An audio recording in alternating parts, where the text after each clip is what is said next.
buenas tardes. El día de hoy iniciamos nuestro segundo seminario CEVIDA, auspiciado y organizado por la Corporación Universitaria para el Desarrollo de Internet. El día de hoy tenemos el gusto de tener aquí a la licenciada Rocío Ramírez Barba. La va a introducir el licenciado Jorge Santiago, va a dar un resumen de su trabajo en esta parte de la lengua de señas, y tenemos el gusto de contar con la intérprete Lía Alén Vadillo. Le doy la palabra al licenciado Jorge Santiago para que haga la introducción. Rápidamente que el mecanismo que vamos a seguir para esta videoconferencia es: la profesora da su conferencia, Lía traduce al lenguaje de señas y al final abrimos el chat para que nos manden 10 preguntas que la licenciada nos podrá contestar. No dejamos más preguntas abiertas porque finalmente el tiempo es limitado. Sin embargo, ustedes tienen al final el correo de la profesora y pueden hacer contacto con ella vía correo electrónico. Muchas gracias. Doy la palabra al licenciado Jorge Santiago, quien va a darnos un pequeño resumen de la vida académica de la profesora. Gracias. Buenas tardes. Mi nombre es Jorge Santiago Jacinto. Y agradezco el apoyo de CUDI, Corporación Universitaria para el Desarrollo de Internet. Nos ha brindado para la realización de este seminario CEVIDA, seminarios virtuales en discapacidad auditiva que tienen el objetivo de vincular a los especialistas en el lenguaje de señas mexicana. El día de hoy, el 24 de febrero de 2016, tenemos en el segundo seminario el tema del desarrollo lingüístico del niño con pérdida auditiva. La licenciada Mariana Rocío Ramírez Barba, investigadora del Instituto Nacional de Rehabilitación en la División de Neurociencia, obtuvo la licenciada en Terapia de Comunicación Humana con la tesis de detección temprana de biológicos en severas profundas con juguetes sonoros mexicanos en comunidades rurales de Morelos y Guerrero. La licenciada Ramírez está certificada por el Consejo Mexicano de Terapeutas en la Comunicación Humana y cuentan con varios artículos publicados sobre el lenguaje y el lenguaje de señas. Ha asesorado al menos 15 tesis de licenciatura en el campo. Ha sido intérprete del lenguaje de señas mexicana en el noticiero ECO, en el programa de desafíos y en los juzgados en el Tribunal Superior de Justicia del Distrito Federal. Podemos seguir hablando de la experiencia de la licenciada Ramírez en el tema, pero dejamos que ella tome la palabra y le agradecemos por haber aceptado nuestra invitación a los seminarios CEVIDA. Doy la palabra a la licenciada Rocío Ramírez Barba y también agradecemos el apoyo del intérprete de la lengua de señas mexicana. Gracias. Gracias. Gracias por la invitación. Es un gusto, es un halago estar aquí. Gracias a CUDI, gracias a Jorge, gracias a todos los que están aquí, gracias al intérprete. Y esta charla está organizada con el objetivo de describir el proceso de adquisición, desarrollo lingüístico del niño con pérdida auditiva. Hay conceptos, en un principio hay conceptos, ideas, y después están los cuadros del desarrollo. Al final del día no hay mucha diferencia entre el proceso de adquisición del niño con pérdida auditiva y del niño oyente. Entonces vamos a ir avanzando en la charla y empiezo con conceptos. El primer concepto es la facultad del lenguaje. ¿Qué es la facultad del lenguaje? Todos nacemos con esta facultad, es un mecanismo biológicamente predeterminado. Todo ser humano nace con él y se acciona con el contacto con el medio lingüístico, con el baño lingüístico. Y en la modalidad adecuada le permite al niño adquirir una lengua. Entonces, hay dos modalidades. La lengua de señas está en la modalidad visual, gestual, manual, y la lengua oral en la modalidad auditivo-verbal. Otro concepto, el lenguaje. El lenguaje es la capacidad innata que poseen los seres humanos para comunicarse. Está formado por un número limitado de signos lingüísticos y de reglas que en conjunto dan origen a un número ilimitado de combinaciones. Y este lenguaje puede ser oral, de señas o escrito. Hay muchísimos más, pero para fines de esta charla vamos a hablar solo de oral y de señas. Ok. ¿Qué es la adquisición del lenguaje? La adquisición del lenguaje es un proceso dinámico y exponencial que se da paralelamente al desarrollo de habilidades cognitivas y que explica cómo se desarrolla la gramática y las etapas por las cuales pasa el niño para construirla. Entonces, en el proceso de adquisición tenemos el periodo crítico, que es la ventana de tiempo más importante que hay, porque, como Pinker lo dice, es la mayor hazaña cognitiva que realiza el ser humano. Entonces, él se refiere a esto porque la mayoría de los seres humanos desarrollamos el lenguaje oral con muchísima facilidad en un lapso muy corto de tiempo. Los niños no pueden dejar de apropiarse de la lengua de su entorno. La adquisición sucede solo en 3 años, pero si un adulto quiere aprender otra lengua, ya se tarda muchísimo más de 3 años, hasta 6 años. Y esto es por el periodo crítico, este límite de tiempo importantísimo. Ok, entonces defino periodo crítico.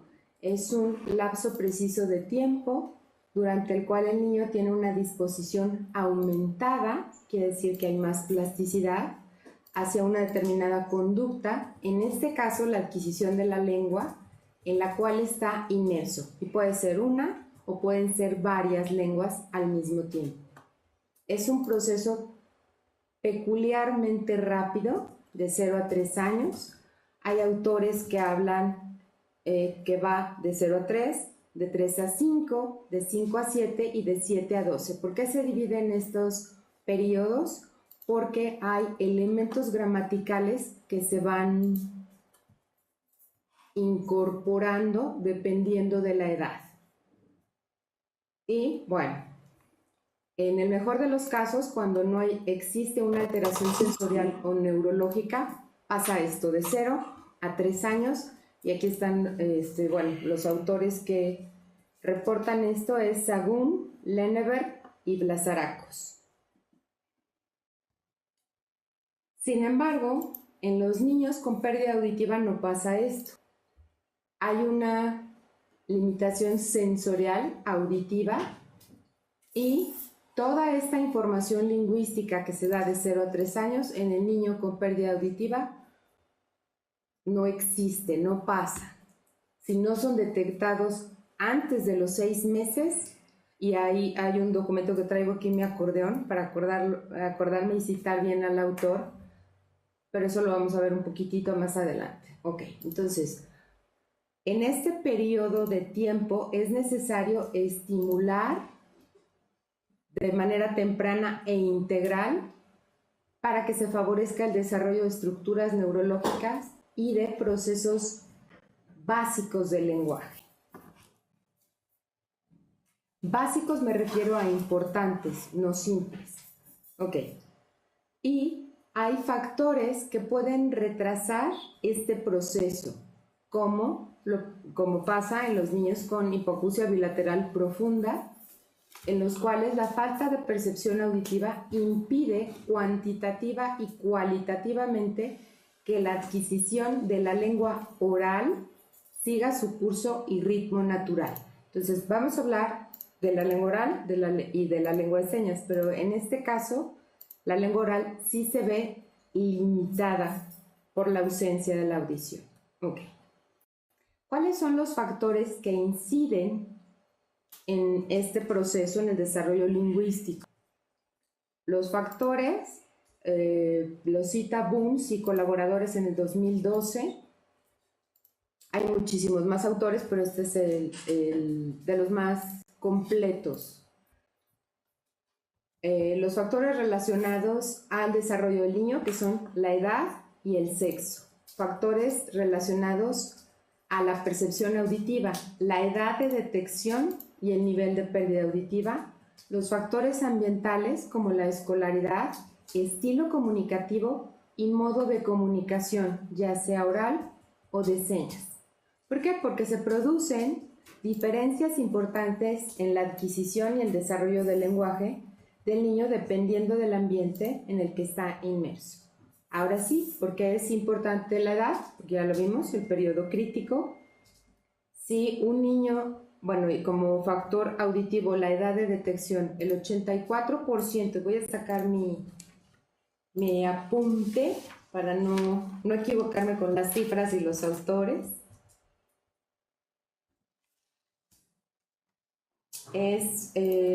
Main y colaboradores en el 2000 reportan que el 84% de los niños detectados mediante el tamiz auditivo neonatal antes de los 6 meses, de este 84, el 80% logra adquirir la lengua oral dentro del periodo crítico.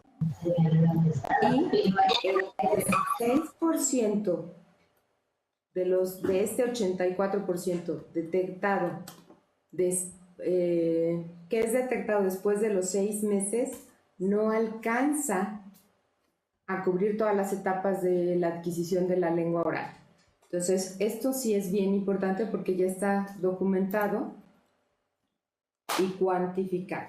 Ok, seguimos. Entonces, el sexo. ¿Por qué? Porque a las niñas hablamos más rápido y más pronto que los niños. Si hay una diferencia significativa en el proceso de adquisición oral en las niñas y en los niños. Entonces, bueno, ya vimos la edad de detección. El nivel de pérdida auditiva. Si hay una pérdida auditiva profunda bilateral, se verá más afectado este proceso oral. Si es una pérdida media o una pérdida superficial, no hay tanta gravedad en el proceso de adquisición de la lengua. Los factores ambientales, la escolaridad. Si un niño está escolarizado, va a estar en el contacto con sus coetáneos oyentes y los adultos. ¿Por qué? Porque la interacción con los adultos les da la pauta para la adquisición de la lengua. Es el baño lingüístico, esta interacción. El estilo educativo. Dependiendo de las escuelas, si tienen la experiencia, si tienen más niños con pérdida auditiva, si tienen más facilidades, es más fácil que adquieran la lengua y siga este proceso del desarrollo. Si no, no se va a suspender, porque de todas maneras los niños van a hablar. Somos humanos y nos hablamos y nos comunicamos, eso se va a dar, pero de una manera más restringida. Y el modo de comunicación oral o de señas. Aquí también es bien importante decir que hay dos tendencias cuando los padres oyentes se dan cuenta que su hijo tiene una pérdida auditiva. Uno, o le dejan de hablar y no hay baño lingüístico, porque pasa, no está totalmente documentado, pero sí en la experiencia cotidiana con los pacientes, cuánto le habla, cuántos cuentos le cuenta, cuántas canciones, no, porque no oye. Entonces, hay dos tendencias. frenar el baño lingüístico, o dos, hacerlo muy sistemático, hacerlo muy controlado, hasta la toma de turnos, que todo sea adecuado, lineal, y limitan el desarrollo del lenguaje a palabra por palabra.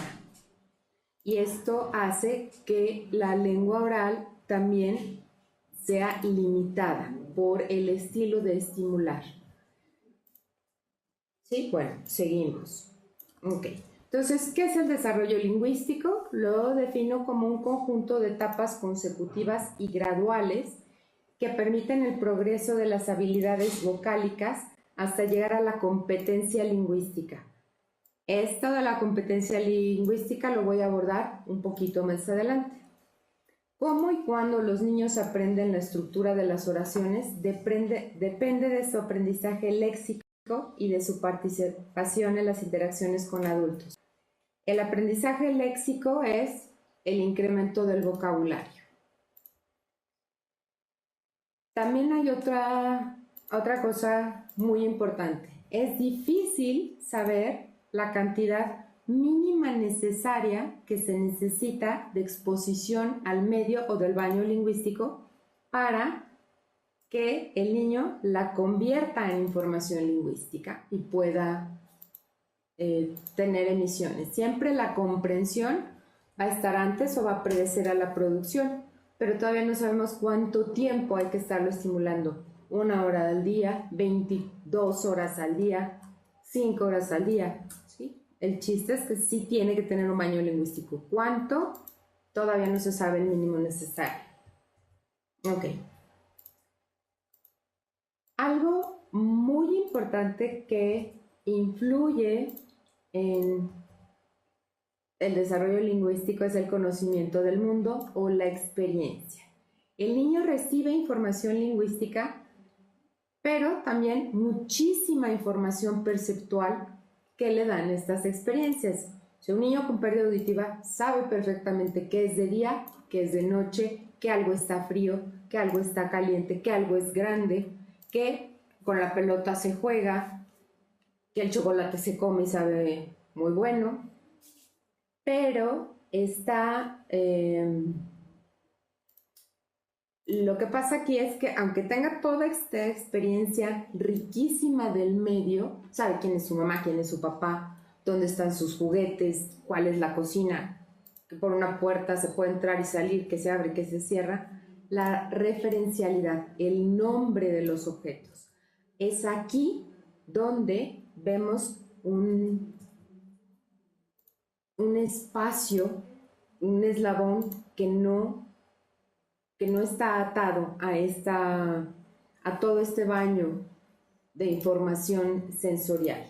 Entonces, ¿por qué? Porque la percepción es la vía de entrada del conocimiento del mundo, y el conocimiento del mundo determina la adquisición del léxico, o sea, las palabras. ¿Y por qué? Porque surge precisamente de los significados. El contacto con el medio, la experiencia le va dando significado a las palabras. Ok. Y bueno, como ya lo dije, el conocimiento del mundo es una parte importantísima que promueve el desarrollo lingüístico en la adquisición. Y este baño lingüístico se da mediante las interacciones, y estas interacciones le brindan al niño la información necesaria para que él vaya construyendo el lenguaje. Ok. La palabra o la seña. La palabra es la etiqueta o es la evocadora de objetos, personas, situaciones presentes y no presentes. El nombrar es organizar datos sensoriales. Por eso es necesario insistir en estimular la adquisición de la lengua. ¿Por qué? Porque vamos a tener esta capacidad de referenciar o nombrar.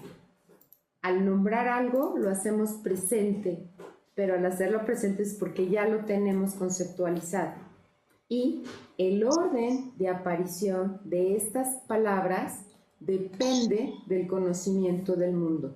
Cada niño va a hablar de sus intereses. Sí hay una norma que ahorita vamos a ver, pero no todos los niños dicen la primer palabra en todas las lenguas. Va a ser dependiendo de los gustos e intereses del niño y de lo que esté en contacto. Ok. ¿Qué nos da la audición? La audición nos da el lenguaje. ¿Qué nos da el lenguaje? Información del mundo, conocimiento del mundo, y esto nos va a dar el pensamiento. ¿Qué nos da el pensamiento? El acceso a conceptos mediante la integración de la información y del conocimiento del mundo.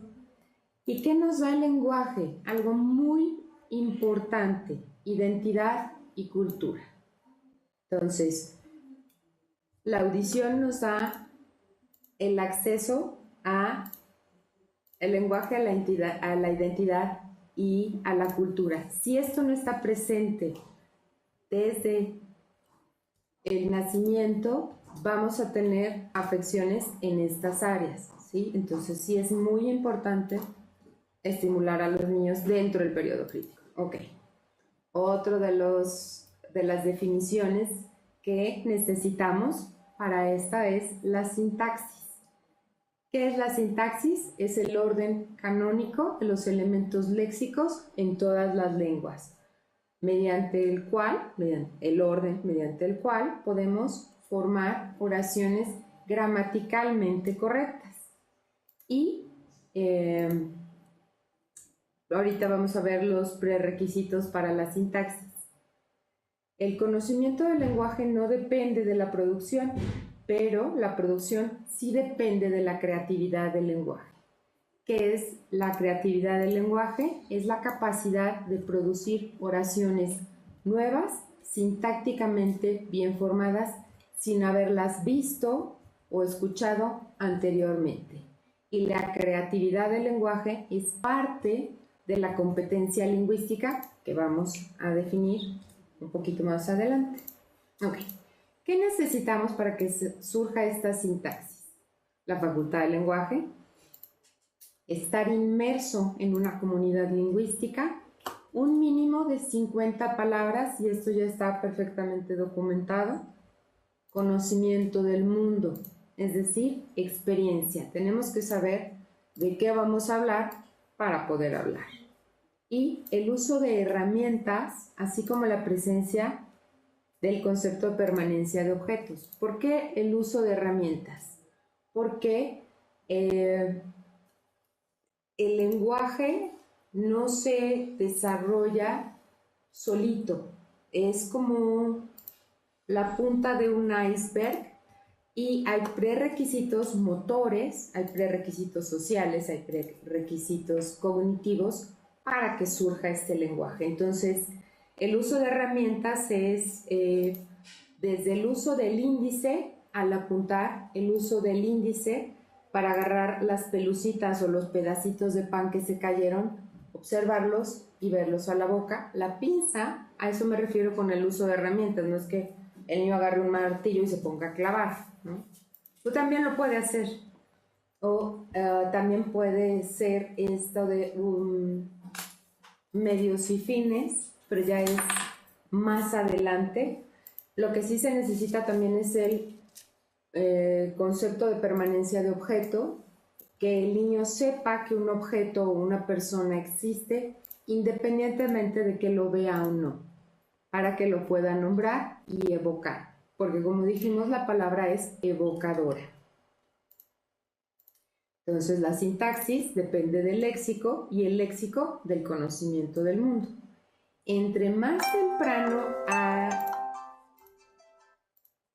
Yo le quité el sonido. Ahí está.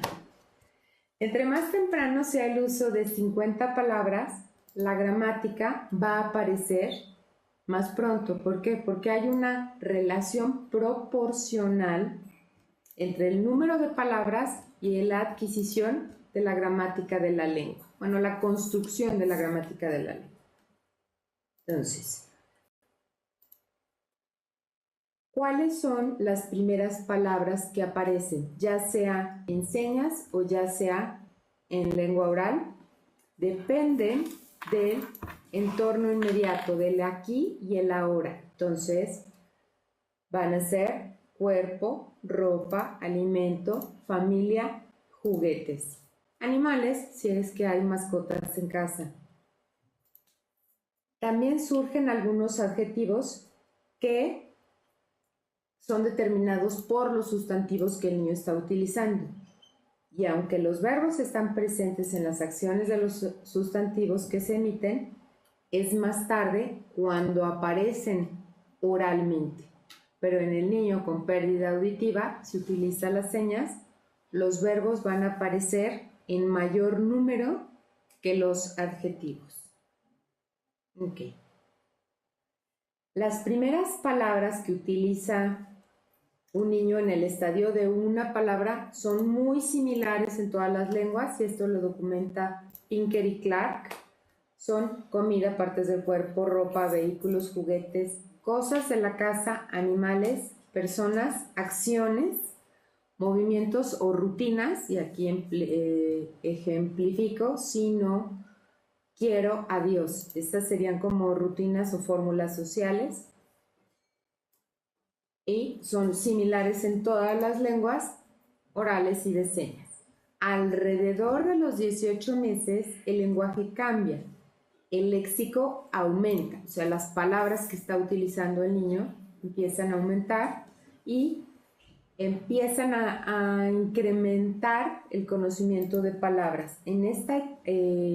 Después de los 18 meses, el niño empieza a utilizar dos palabras, y esto vamos a hablar más adelante, pero bueno, porque hay diferencias individuales. Hay niños que se pueden pasar, por citar tiempos, bueno, mucho tiempo en la etapa de una palabra, y hay niños que empiezan a utilizar una palabra y a la semana ya están juntando dos palabras o uniendo dos palabras. Y esto es de diferencias individuales. Pero ya que empiezan a unir dos palabras, a esta emisión holofrásica, otros autores en inglés le llaman bootstrapping, se le da una cualidad sintáctica, ¿sí? Y después ya es un patrón específico de combinaciones. Los niños, al combinar palabras, utilizan ciertas inflexiones de sustantivos y verbos y otros morfemas gramaticales como artículos y preposiciones, pero en menor número. Pero esto nos va a dar, bueno, la experiencia y el uso de la lengua, que los niños el uso de esta lengua de los adultos, y que los niños observen y vean y usen, nos va a dar el uso de género y número para la concordancia, que es muy importante. Y a los 2 años, los niños ya hacen distinciones entre verbo y sustantivo, sustantivo y adjetivo. Y los autores que reportan esto son Sagún, Narbona y Christie. Como dato, la primera marca temporal que utilizan los niños, ya sea en señas u oral, es cuando inicia a los 2 años. Estas combinaciones de dos palabras se llaman operaciones de referencia. Y tanto en estas operaciones de referencia como las relaciones funcionales aparecen en la lengua oral y en la lengua de señas.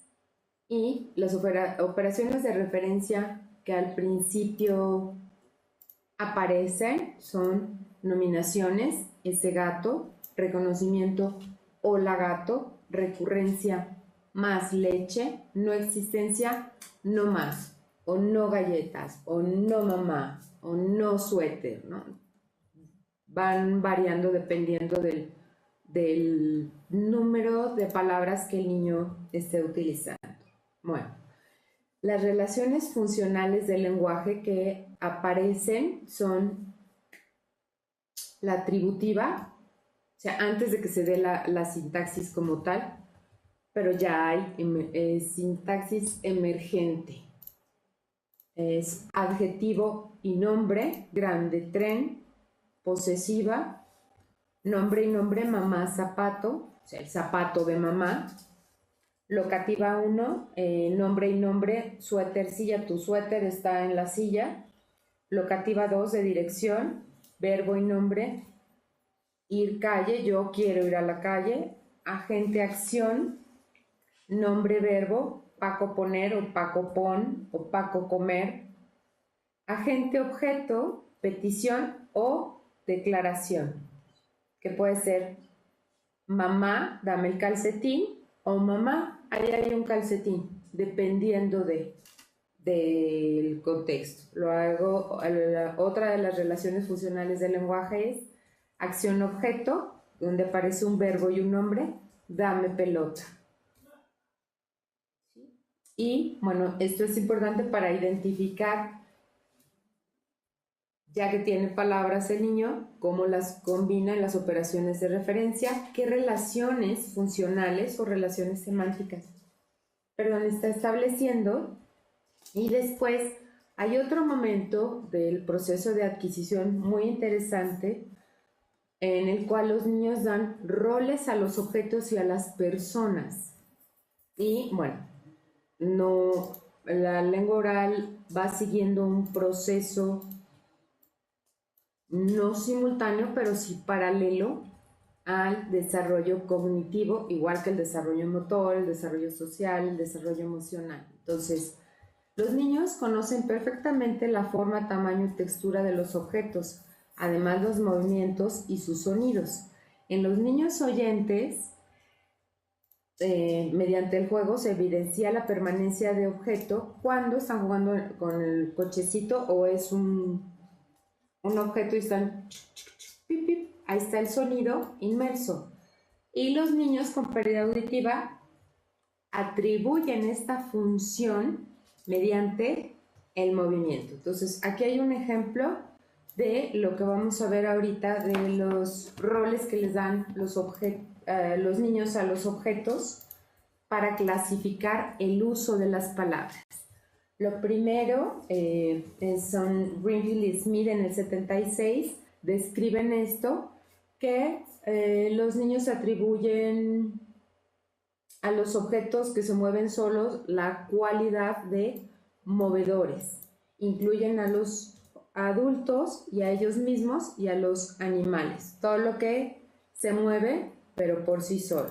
Luego los objetos que son movibles. Son objetos que se pueden manipular y no se mueven solos. Los lugares son lugares en los que se llevan a cabo rutinas como ir al baño, comer, dormir y jugar. Recipientes o receptores son personas que se comportan como lugares, pues los niños les colocan objetos en las manos o en las piernas para que los guarden. Y por último tenemos los instrumentos. Son objetos utilizados como herramientas que ulteriormente son medios para alcanzar fines.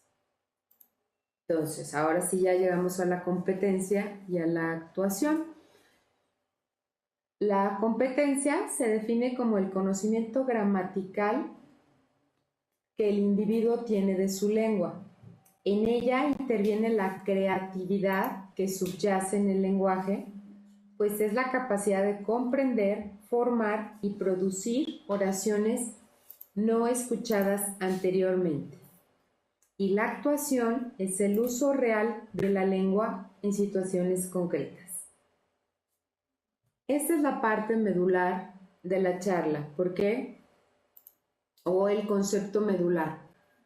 Nosotros como especialistas del lenguaje necesitamos cumplir el objetivo que los niños sean competentes en la lengua, ya sea oral, ya sea de señas, pero que sean competentes, que tengan un conocimiento de la lengua y que no sean actuantes, porque hay muchos niños que llegan adolescentes, jóvenes y adultos siendo actuantes de la lengua y sí necesitamos comprometernos para que logren ser competentes en la lengua. Ok, ¿por qué? Bueno, esto lo hacemos junto con los padres, los profesores, pero los padres al inicio del lenguaje se fijan solo en la actuación y no corrigen la competencia. No es corregir de una manera punitiva de no, así no se hace, sino dándole un modelo adecuado de la lengua. Y se fijan solo en la forma y no en el contenido. Entonces les importa más que pronuncien adecuadamente rojo o que puedan denominar elementos gramaticales que no necesita, dejando de lado el contenido de otros elementos importantes que necesita para el desarrollo cognitivo y lingüístico. Entonces hay que corregir no la forma, sino corregir dando el ejemplo para que el niño construya las reglas de la gramática. Para esto, como seres humanos, contamos con la intuición de la buena formación de las palabras y esta radica en la gramática de nuestra lengua. Bueno, también voy a definir la lengua de señas porque he hablado de la lengua de señas pero no la he definido. Son lenguas naturales que se desarrollan dentro de una comunidad de usuarios que siguen el proceso de adquisición de cualquier lengua y tienen principios de organización gramatical propios. Esto lo refiere en un libro que se llama El aula del sordo, de Lourdes Petrosimoli. Entonces, esto es citado textualmente, pero ya no lo anoté aquí. Okay. Ahora, hay otra cuestión muy importante en este proceso de adquisición o en el desarrollo lingüístico. Los niños que utilizan la lengua de señas las manifiestan o las producen muchísimo antes que un niño pueda emitir una palabra oralmente.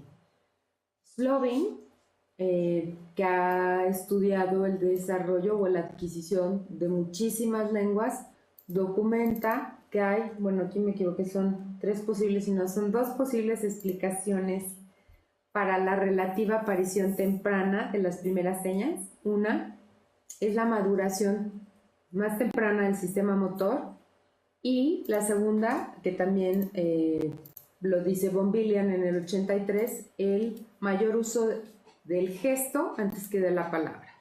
¿Por qué la maduración del sistema motor es importante? Porque la lengua de señas se articula con las manos y a los 8 meses el niño puede perfectamente empezar a utilizar deíticos aquí, allá, eso, afuera, ¿sí? Y ahí está el control motor.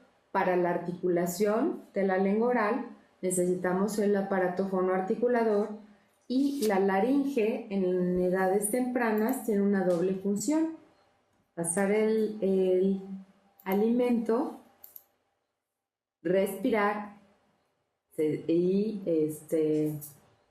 la función vocálica. Entonces, en un primer momento esta laringe es cortita y ancha y la producción de sonidos con fines lingüísticos se da después cuando esta laringe es un poquito más alta y más estrecha. Sí, que ya no tiene esta doble función. Ok. Hay otros autores, Hofmeister y Wilbur, que dicen que el control manual tiene lugar antes que el de la musculatura fonoarticulatoria, y es lo que les acabo de mencionar.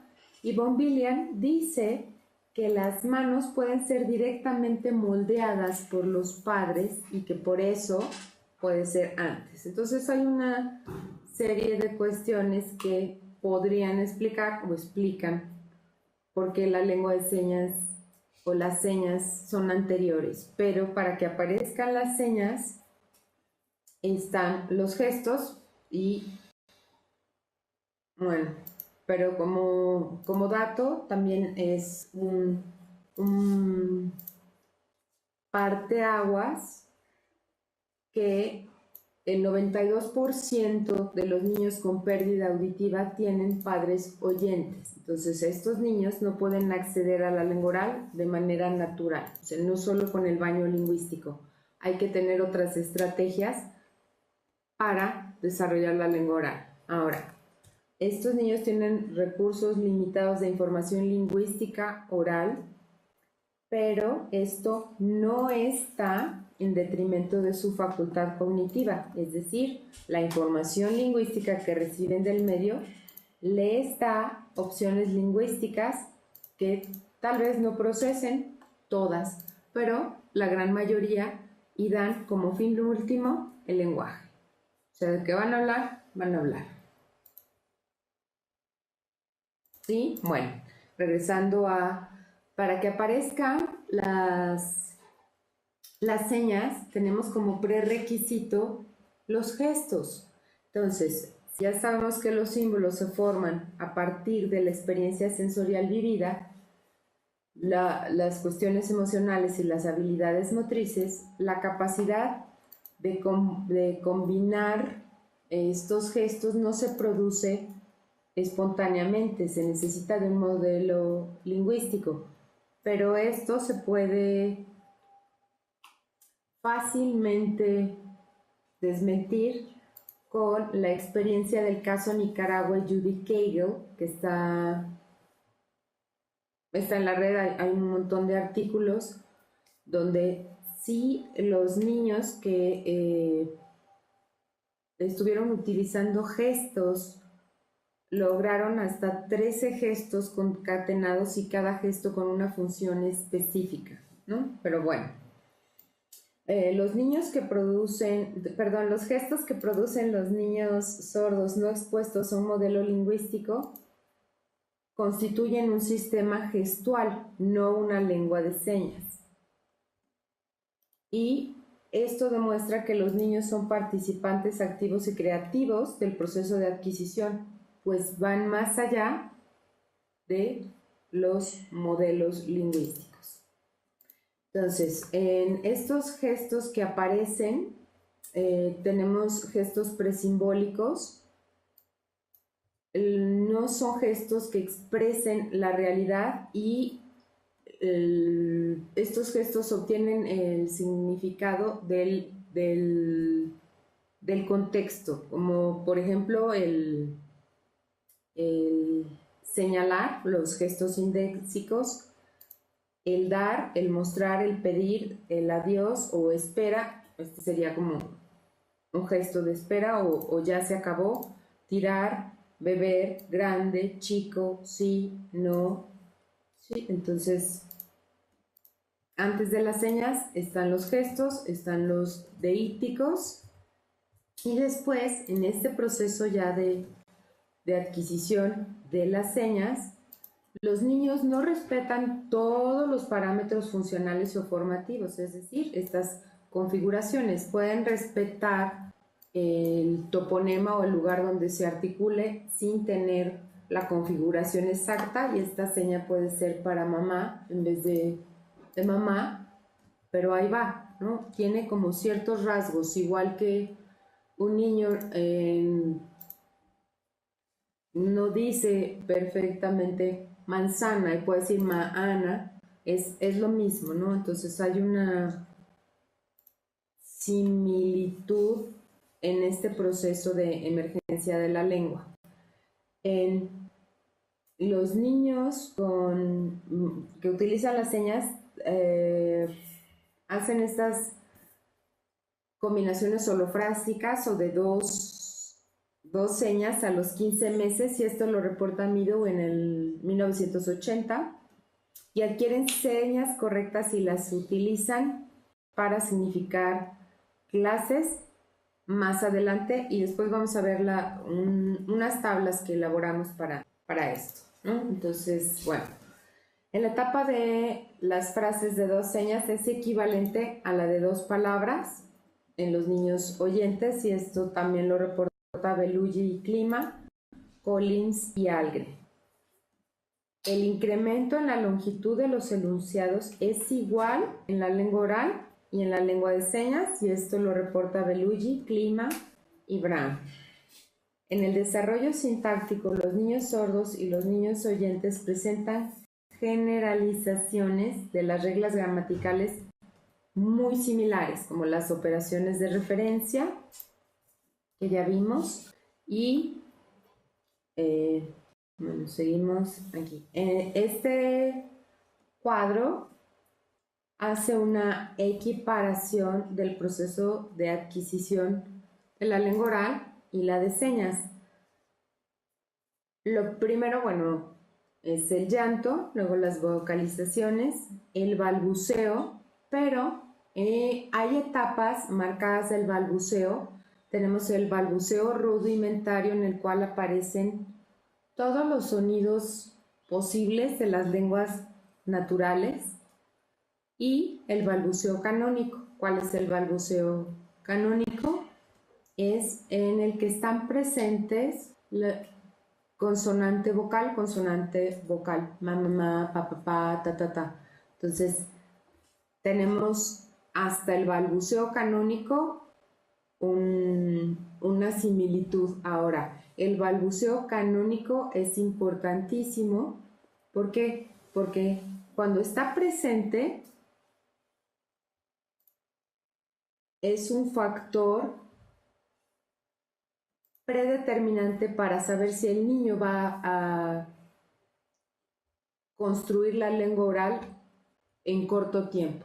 Sí, esto también ya está documentado. Y bueno, después del balbuceo, en la lengua de señas aparece el gesto, en la lengua oral aparece la protopalabra, en la lengua de señas aparece la seña, en la lengua oral aparece la palabra, luego aparece la holofrase o las operaciones de referencia que ya vimos, las dos señas, dos palabras, las relaciones funcionales que ya vimos, 50 palabras y la sintaxis. Cuando está el niño en la etapa de dos palabras, es muy difícil cuantificar, porque de un día para otro crece la producción, ya sea de señas u oral, exponencialmente.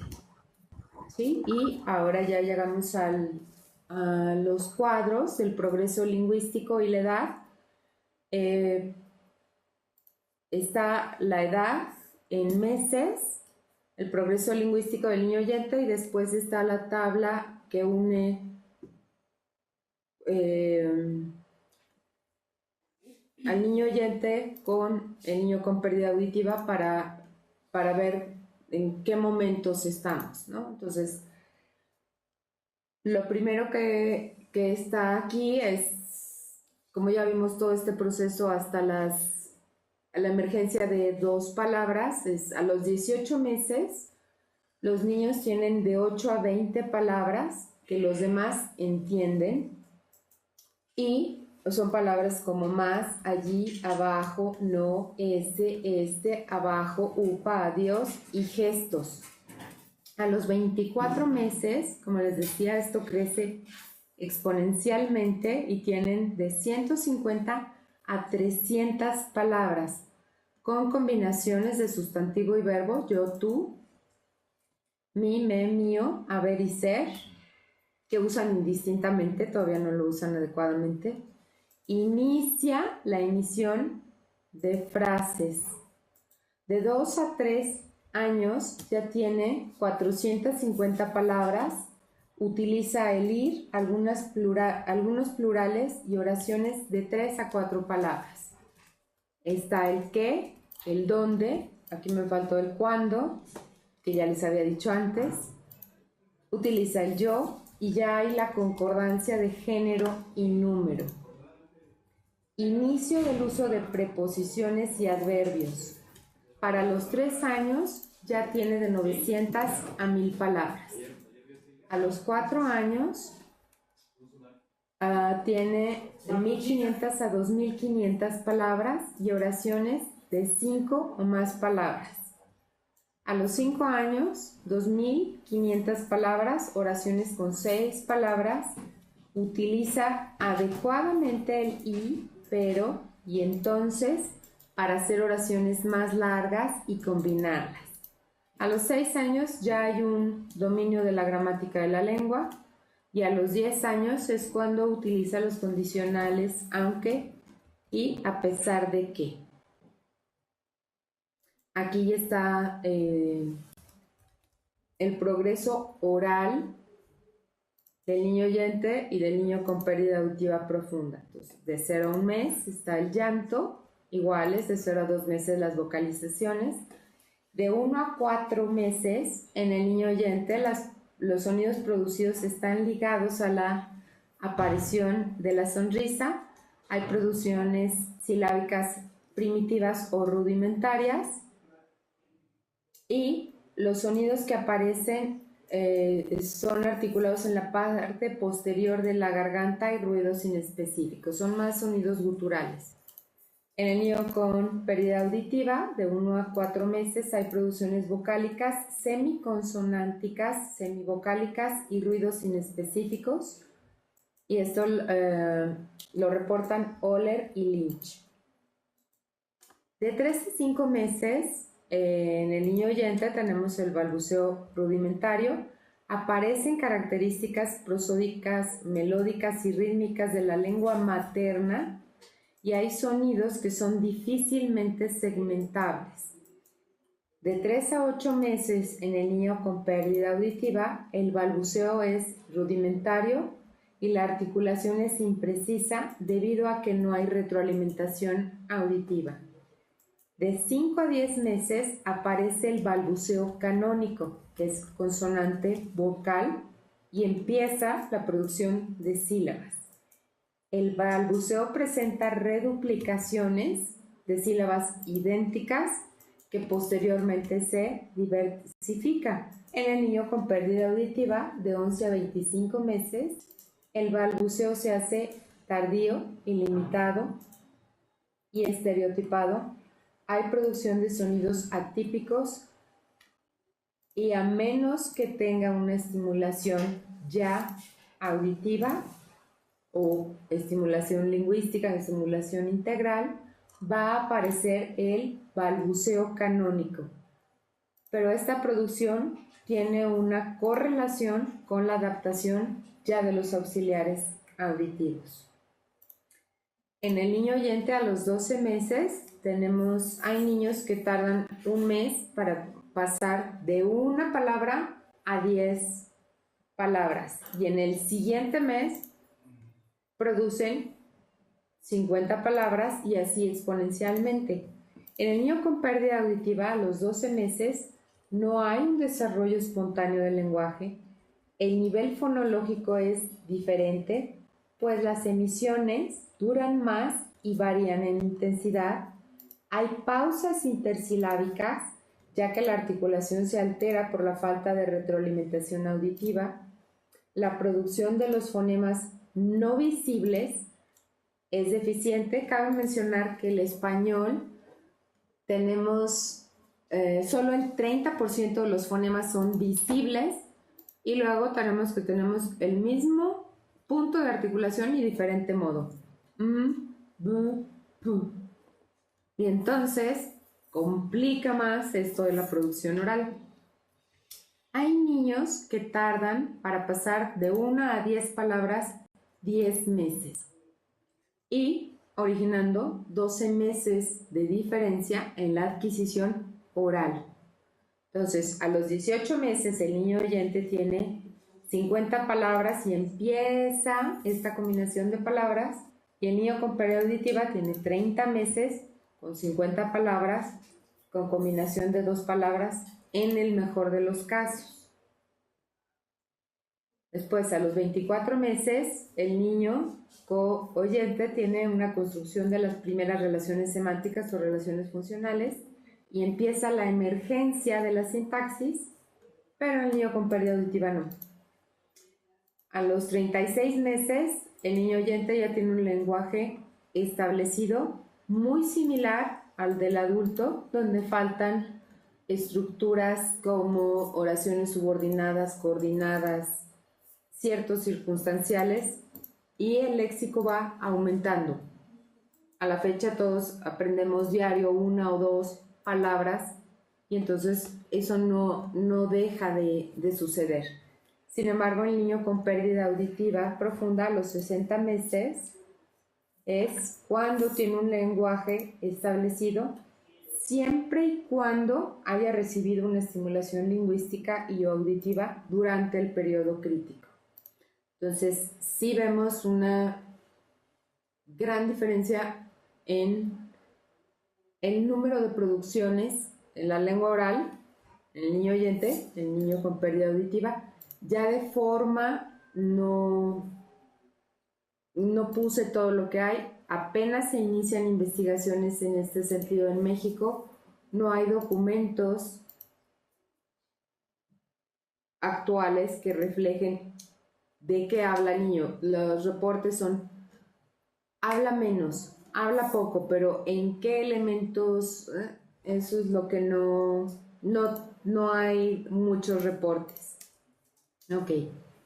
El desarrollo lingüístico del niño con pérdida auditiva o del niño sordo en diferentes modalidades, de 0 a 1 mes.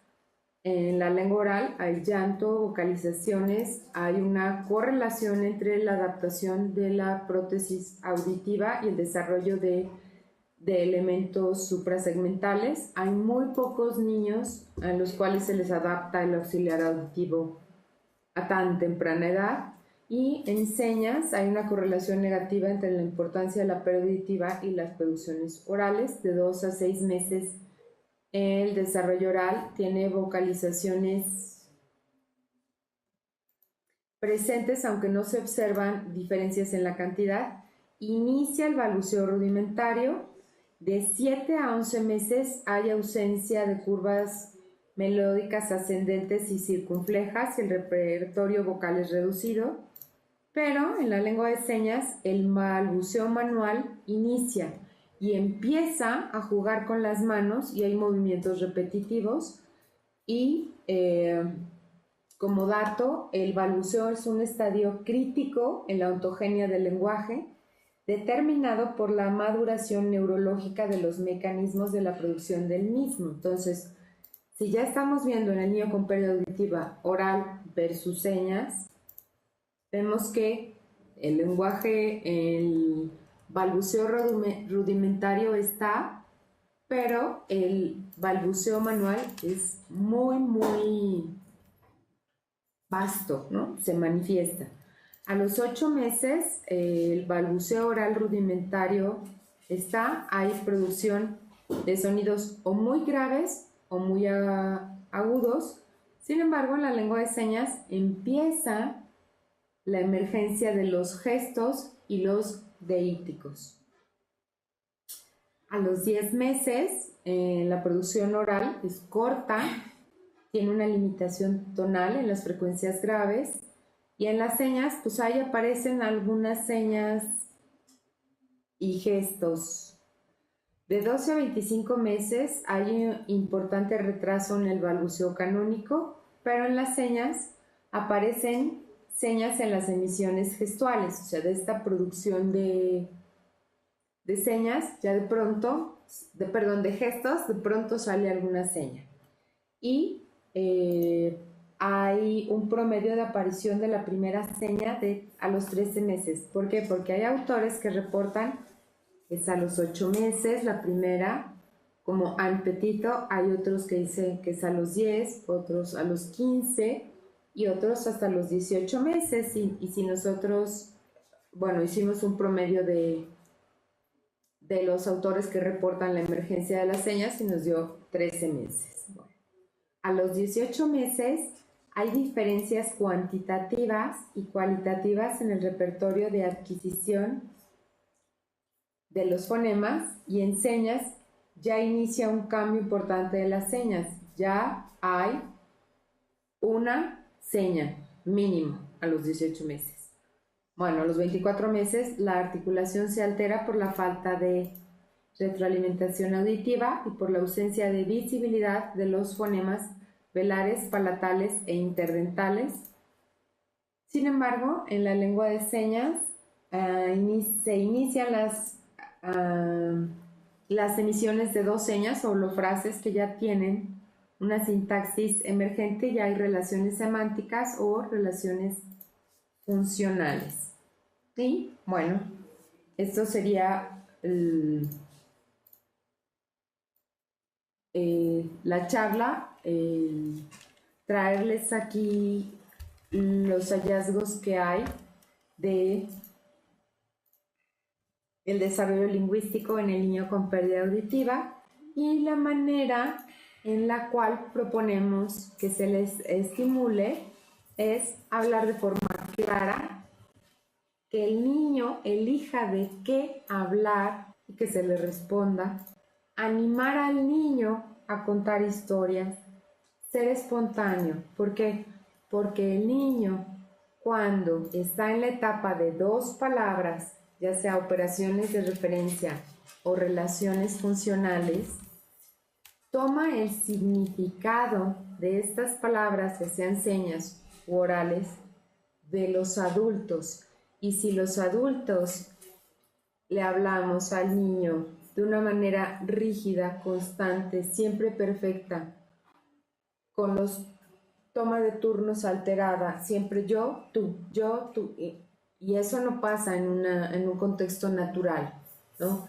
Aquí lo importante es lograr la competencia lingüística mediante la estimulación y que sea espontánea, que sea divertida, que no sea sancionadora y que no sea estricta, que sea flexible. No controlar las conversaciones, no pedir que repita todo. ¿Por qué?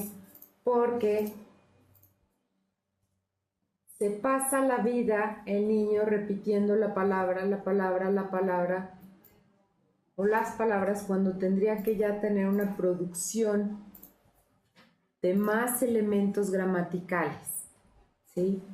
Utilice estrategias de corrección solo diciendo otra vez la emisión correcta, no diciéndole así no, y dilo, y repítelo. No, el niño dice lo que dice y uno como adulto da el modelo una vez. Está. Asegúrese de que el niño entienda el mensaje señalando un objeto. Si el tema de que va a iniciar a hablar tiene algún referente en la habitación, cuando usted esté trabajando o estimulando lo expresivo, señale de todas las pistas visuales o gestuales para lograr la producción. Y pida que repita la oración una vez con este modelo. Y que el niño amplíe la información, no importando la forma, sino el contenido. Y como conclusión, tenemos que todas las lenguas se adquieren siguiendo el mismo proceso, independientemente de la modalidad, ya sea oral o signado, ya que el cerebro es lo suficientemente plástico, neurológicamente hablando, y que puede percibir las variaciones en la transmisión y recepción del input lingüístico. La adquisición es un proceso biológicamente flexible que permite el surgimiento de la lengua, sea cual sea la modalidad a la que haya sido expuesto el niño. Y pues aquí dejo un montón de bibliografía referente a este tema. Y pues concluyo mi participación aquí. Muchísimas gracias. Le damos un aplauso a la licenciada María del Rocío Barba por su interesante charla. Agradecemos también a Lía Alén Vadillo por la interpretación en lengua de señas. Y procedemos a la sección de preguntas que amablemente nos va a contestar la licenciada Rocío, María del Rocío. Entonces, si alguien tiene alguna pregunta, por favor, mediante el chat nos la hacen llegar y aquí la leemos y contestamos. Empezamos, ¿no?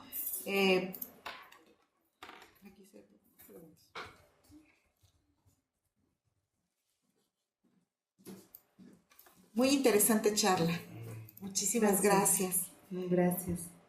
Leonardo nos pregunta, ¿nos podrán pasar las diapositivas en algún link para descargar? ¿Nos podría dejar las diapositivas? Que sí, con mucho gusto. Ya están publicadas. Leonardo, ya están publicadas en la página de CUDI y tú puedes acceder a la presentación y al video porque está en el canal de YouTube de el portal de CUDI. Diana Landín la felicita mucho. Gracias. Gracias, Diana. Ya le dimos tus felicitaciones.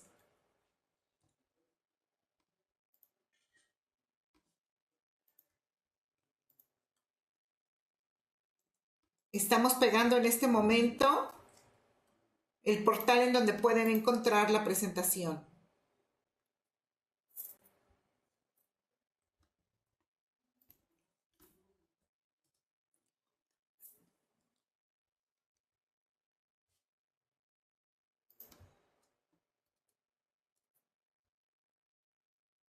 No estuvo tan difícil. No. ¿Alguna otra pregunta? Hay más comentarios. ¿Comentarios? Yo sí tengo una pregunta. Sí.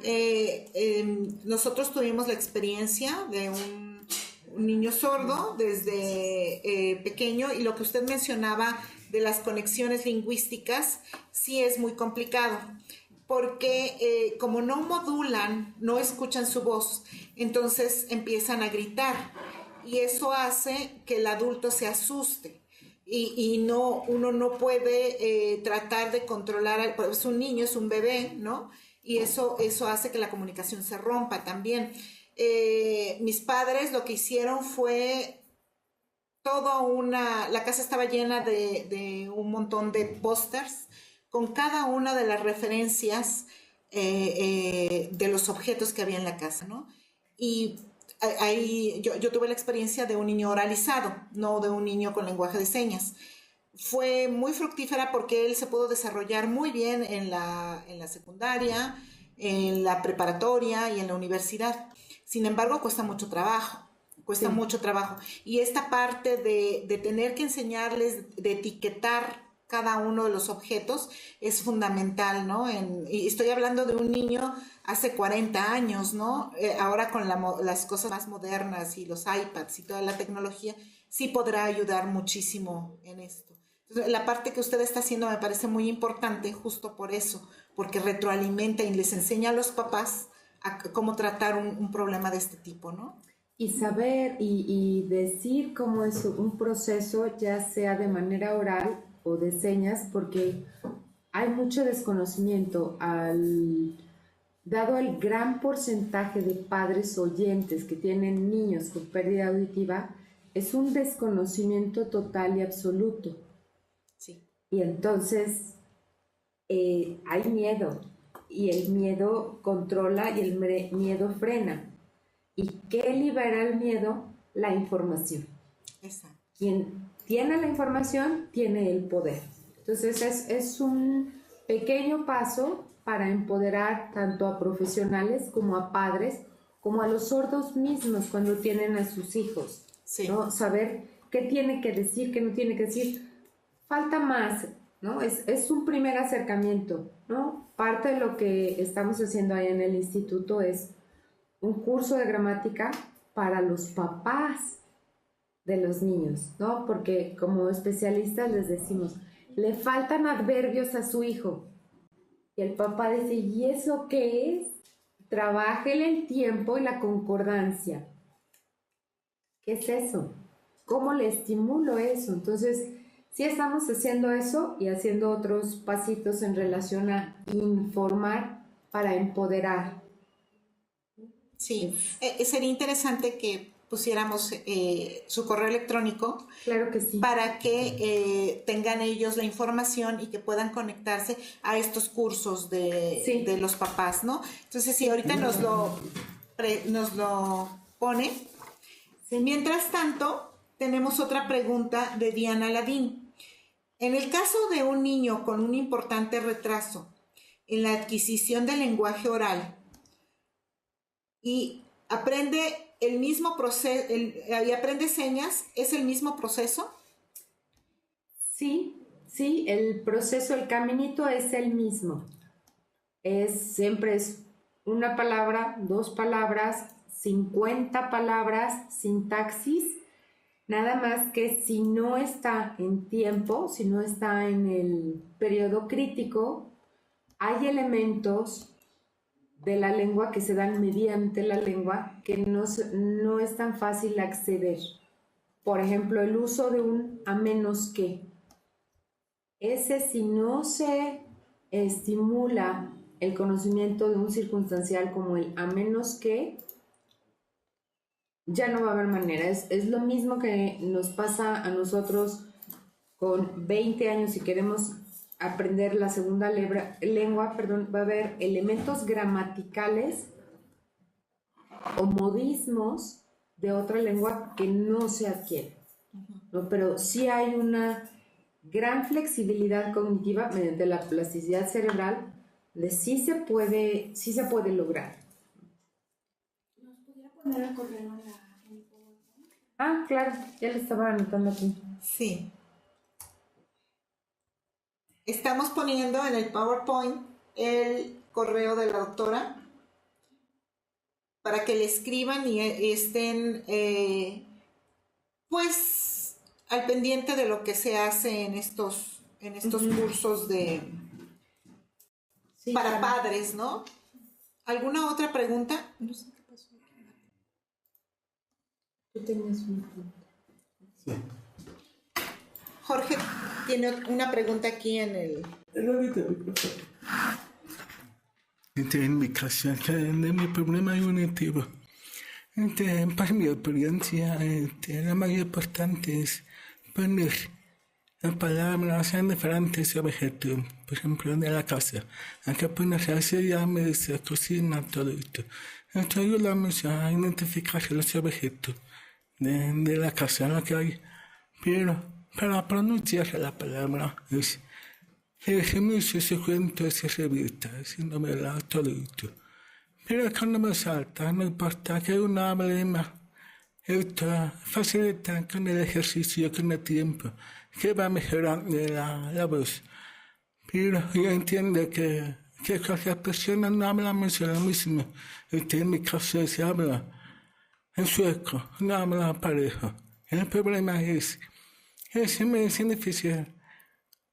Hay cosas, si hablo al parejo, empieza a desaparecer la última palabra. Es como si uno respira para poder hablar esto. Pero lo más importante es que los papás trabajen diario con los niños. Y todo esto es un trabajo muy complicado para los niños. Esta es mi experiencia. Gracias, muchas felicidades. No, gracias. Sí. Yo un último comentario, ya que no hay preguntas. A mí la parte que me gustó mucho es que a los niños les enseñaban a escuchar sus vibraciones. Entonces, con eso de escuchar las vibraciones o tocando el piano, cómo se sentía al vibrar, no aislarlos de que el niño no oye, entonces no lo llevo a un concierto o no lo acerco a un instrumento musical. Es más bien promover ese tipo de cosas para que el niño sienta las vibraciones y las pueda distinguir, ¿no? Eso de ponerse la mano aquí para la N, para la... O sea, todos los fonemas y todo eso fue una parte muy importante para la oralización. No tengo la experiencia de lenguaje manual. Yo, incluso siendo hermana de una persona que no oye, no sé lenguaje manual, justamente porque lo oralizaron, ¿no? Pero esta experiencia a mí me gustó mucho y él se ha desarrollado muy bien en todos, o sea, pudo vivir en los dos mundos, aunque parcialmente pudo hacerlo, ¿no? Entonces esta parte que usted hace es muy importante. Le agradecemos muchísimo este seminario. Entonces concluimos, ya no hay más preguntas. Yo sé que hay preguntas por ahí y que las tenemos guardadas, así que dejamos el correo de la profesora para que ustedes se comuniquen con ella y cualquier cosa a través de la comunidad de laboratorios compartidos, pues aquí estamos para aclarar sus dudas o contactar a la doctora o a los especialistas que correspondan. Muchísimas gracias.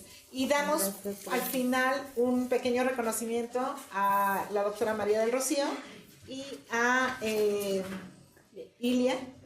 Gracias. a Lía por su interpretación en la lengua de señas. Sí. Muchísimas gracias. Cerramos el día de hoy. Ya saben, está en la página de CUDI, ya les mandamos el link, la presentación, y también en el portal, en la biblioteca de CUDI y en el portal de YouTube. Muchas gracias. Hasta dentro de un mes. ¿De mañana? No. Bueno, la de mañana puedes anunciarla y la del próximo mes. Ok. La próxima conferencia será el 17 de marzo, miércoles, a las 10 de la mañana. Vamos a cambiar el horario porque nuestro ponente nos va a transmitir desde España. Y entonces, bueno, esperamos que estén en sintonía con nosotros. Los esperamos aquí.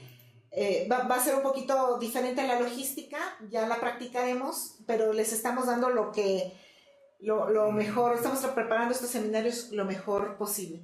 El ponente es, la presentación será las enfermedades del intérprete de la lengua de señas, porque bueno, me imagino que debe tener muchísima presión sobre las manos, sobre muchísimas cosas. Entonces esta es muy interesante la plática, la va a dar el licenciado Jordi Ferrer Finestrés, que es vicepresidente de la Coordinación de Intérpretes y Guías de Intérpretes de la Lengua de Signos Española de la Comunidad Autónoma de Madrid. Nosotros en México no tenemos algo como esto, así que escucharlo será muy productivo para tener experiencias en las cosas que nos faltan en este proceso lingüístico para personas con discapacidad auditiva. Mañana tendremos un evento de una comunidad que se llama Magic. No recuerdo ahorita bien las siglas en inglés. Sin embargo, lo que quiero invitarlos es a nuestra comunidad. Se llama Global Science on Virtual Instrumentation. Significa que vamos a hacer manipulación remota de distintos equipos científicos. Esto es muy importante para abatir costos y llevar la ciencia a diferentes lugares, a las aulas, a producir nuevas personas con capacidades para este tipo de instrumentos. Entonces mañana los invitamos, es a las 6:30 de la mañana, está en la comunidad de laboratorios compartidos todas las instrucciones para conectarse. Es muy parecido a lo que hicieron el día de hoy. Nos gustaría que nos acompañaran. Van a acompañarnos personas de distintas partes del mundo, de Nigeria, de Sudáfrica, varios mexicanos que estamos haciendo cosas interesantes en nanociencias, microscopía electrónica de transmisión. Entonces, mañana levántense un poquito temprano, desde su casa se pueden conectar, y toda esta información está en la comunidad de laboratorios compartidos. Magic tiene distintas comunidades. Esta de laboratorios remotos es una. Hay comunidades en salud, comunidades en bibliotecas digitales, en ambientales, etc. Es interesante que los científicos mexicanos, los lingüistas mexicanos, nos comuniquemos con gente del extranjero y que podamos hacer ciencia, que podamos hacer cosas colaborativas a través del Internet. Pues muchísimas gracias, nos despedimos. Gracias, Jorge, gracias, María del Rocío, gracias, Lía. Gracias a todo el personal de CUDI. Bueno, nos despedimos, a ver si mañana nos acompañan, y si no, el 17 de marzo. Gracias.